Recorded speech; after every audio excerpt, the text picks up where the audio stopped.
বস, বিক্রমের মৃত্যু হয়েছে তার মাথায় আঘাত পাওয়ার কারণে। বাচ্চাদের খেলার ব্যাট দিয়ে সম্ভবত আঘাত করা হয়েছে। ডক্টর, আমরা তো মনে করেছি এটা অ্যাক্সিডেন্ট হয়েছে। না দয়া, কেউ একজন বিক্রমকে মেরে অ্যাক্সিডেন্টের রূপ দিতে চাচ্ছে। কে এই কাজটা করতে পারে? সেটা তো তোমরা খুঁজে বের করবে। ওকে, আরো কিছু জানতে পারলে বলবেন। ঠিক আছে। এই ফ্যাক্টরিতে তো কাউকেই দেখতে পাচ্ছি না। ওই যে দুইটা লোক কাজ করতেছে, ওনাদের কাছে জিজ্ঞাসা করি, দেখি ওনারা কিছু বলতে পারে কিনা। আপনাদের সাথে কিছু কথা বলা যাবে? হ্যাঁ বলেন, কি বলবেন? আপনারা কি বিক্রম বাবুকে চিনেন? হ্যাঁ, উনি তো আমাদের ফ্যাক্টরির ম্যানেজার। গতকাল বিক্রম বাবুর লাশ আমরা বিমা শক্তির রাস্তার মোড়ে পেয়েছি। কি বলেন স্যার? কে মেরেছে? সেটারই ইনভেস্টিগেশন করতে আসছি।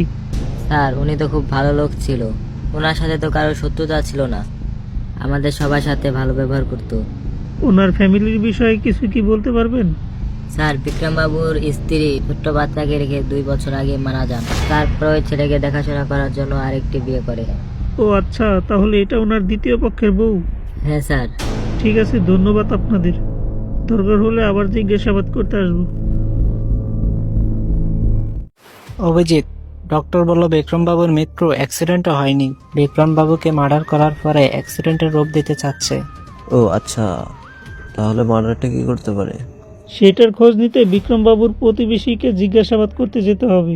স্যার, আমি যাচ্ছি, দেখি কিছু জানতে পারি কিনা। আচ্ছা ঠিক আছে, যাও। আর অভিজিৎ, তুমি একটু দেখো বিক্রম বাবুর মৃত্যুর পরে এই সম্পত্তি কে পাবে।